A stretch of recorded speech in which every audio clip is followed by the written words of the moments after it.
రోజు భారతదేశాన్ని ఒక రకంగా అగ్రరాజ్యమైనటువంటి అమెరికాకు తాకట్టు పెడుతూ అందులో భాగంగానే ఈరోజు 44 చట్టాలను 4 కోట్లుగా విభజించి ఈరోజు కార్మికులకు తీరని నష్టం జరుగుతున్నటువంటి చట్టాలను తెచ్చి ఈరోజు పాశిక ఆనందం పొందుతున్నటువంటి నరేంద్ర మోడీ ఇది గుర్తుపెట్టుకో అవకాశం ఉన్నది, ఇది గుర్తుపెట్టుకోవాలని చెప్పేసి కూడా ఈ సందర్భంగా గుర్తు చేస్తున్నాం.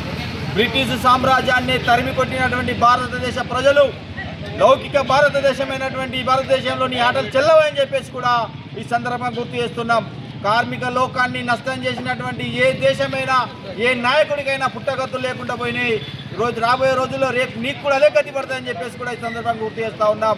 పోరాడి సాధించుకున్న చట్టాలను ఈరోజు కార్మికులకు ఎలాంటి హక్కు లేకుండా చేసే చట్టాలను చేసి కేవలం పెట్టుబడిదారులకు ఈరోజు దారదత్తం చేయడానికి కొరకు వీళ్ళ శ్రమను దోచిపెట్టడానికి కొరకు చట్టాలను రద్దు చేసి ఒప్పందాలు చేసుకున్నటువంటి నువ్వు తక్షణమే ఉపసంహరించుకోకపోతే రేపు రాబోయే రోజుల్లో ఖచ్చితంగా స్థానిక ఎన్నికలలో నీకు కర్రు కాల్చి వాత పెట్టే సమయం వస్తున్నది.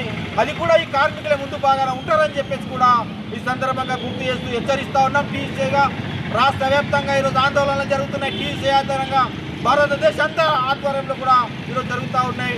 రేపు కనువిప్పు కాకపోతే ఖచ్చితంగా నీకు నష్టం జరిగే అవకాశం ఉంది. ఈ తక్షణమే రద్దు చేసిన చట్టాలను యథావిధిగా కొనసాగించే విధంగా ఈ 4 చట్ట కోడ్లను రద్దు చేయాలని చెప్పేసి కూడా ఈ సందర్భంగా